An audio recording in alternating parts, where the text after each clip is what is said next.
They would know Greg before me. I met Johnny later on, afterwards, after we all had our problems, we were back out in the free world and we were trying to move in a better direction. And I happen to like the guy. I think he's more on that path of advocating to help kids. That's what got him on this path, and I believe he means that. And like I said, I'm not against that. I just have my different way of presenting that case. But I like John a lot. I think they talk about, they try to make him some kind of liar. Some of these stupid podcasts that are out there. I don't believe it. I don't think he has to lie, especially when you came clean and you're moving on with your life. Some of these guys that are calling him a liar, to me, are disgruntled. They were losers back then, and they're still losers. They can't find their way in life without bringing somebody down. It's like the drowning victim that will bring you down with him instead of accepting your help. Sure.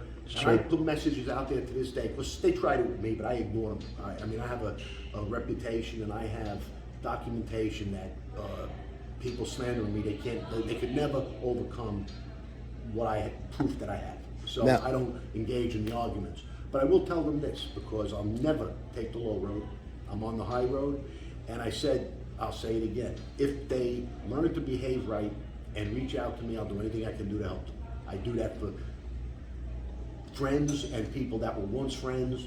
I don't think what they're doing is smart. It gets Larry, nobody anyway. So Larry, in backtracking to what Bob said, we did this press conference with John, and actually started it when I was at your house when I mentioned Phil Baroni to John.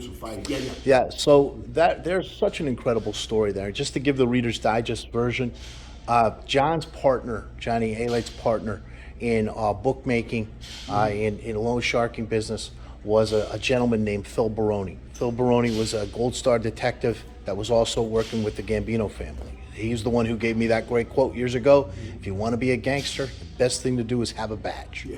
So we had that mutual friend, but I managed Phil Baroni's son for years, who's the fighter, UFC Pride fighter. I knew the stories about Phil Baroni, the New York badass Phil Baroni. I knew his stories with his father. I knew he was involved in the life to a degree. I also knew the story when he was wrestling at Hofstra, when he was stabbed up in the back of the head and was moved to Michigan. So, stuff we never talked about. The irony of this. Let's talk about the irony of this, but let's also talk about the point of that press conference was Gotti III is fighting, the Teflon Don's grandson. The average fight fan, Bob, they don't know he's fighting. Nope. Right. They're doing nothing to promote this young man. He's got the name. I want to put that fight together between the New York badass. The history, the backstory is tremendous. They're same weight class. Phil is an older man now. Phil's almost 50 now. This young man is in his prime. Right. Passing of the torch fight. I want to get this fight together. I'm talking with the management for Gotti III. They want it to happen. You know what's stopping it? John A. Gotti. John Gotti Jr. Do you care to speak at this at all? I'll just give my opinion. Yeah. I have no facts here. I haven't been in contact with him. I think, first of all, I think it's a win-win. If his son is being promoted in this, it's like any other walk of life. You need a break. It's who you know. Right. And he's got the name. He's got this situation coming up. Why not do it? Yeah. Why not? I don't know what Junior's answer to that would be, but my question is why not? Neither do I. Win-win. We're talking about the this son. kid is and he's supposed to be pretty good. He's Yeah. good. He's a prospect. Right. So there you go. I'm going to tell you, Bob thinks, and I'm not going to say because I represent Phil. Bob thinks that the third will beat Phil at this point. No doubt about it. Yeah. Phil's an older man. Prospect. And Sammy the Bull was angry about this, saying, leave his name out of your mouth. This is a professional MMA fighter who has 6 fights. He's supposed to fight on the UFC Fight Pass. And so this is Let me speak to that because he talked about what our press conference. Yeah. What Sammy the Bull said was ridiculous. He said that we were putting Gotti's family into it. This kid is a professional fighter. We're trying to get his name out there Actually help him. and help him.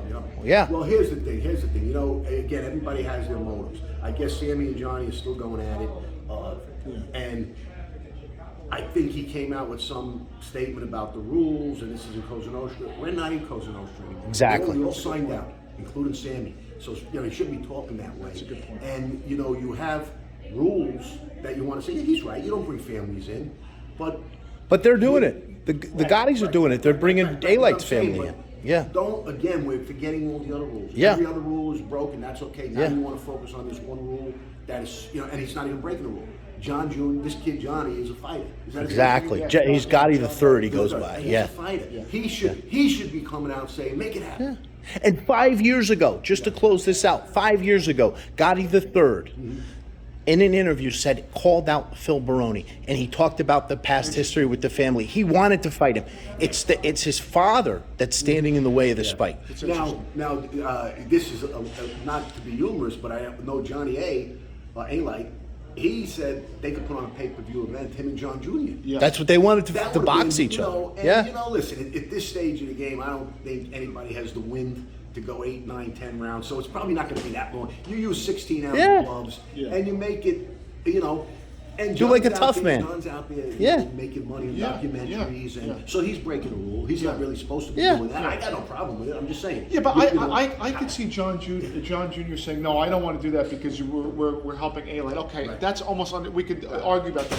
But this is You're hurting your professional son. MMA fighting. Yeah, exactly. You're hurting your son. And his Yeah. son is not doing anything. He hasn't fought in 2 or Yeah. 3 years, and it's wasted time. It's wasted. Yeah, it's at wasted some point, like anything else, Yeah. you're not just getting your ears boxed in for free. Yeah. You want to start making a Yeah. living Yeah. doing it. So Yeah. the only way is to get a promotion fight like that, Yeah. pay-per-view or where ESPN or somebody Yeah. come and say, hey, we'll front you this much, get that night happening. Larry, I'm going to wrap it up on my Okay. end.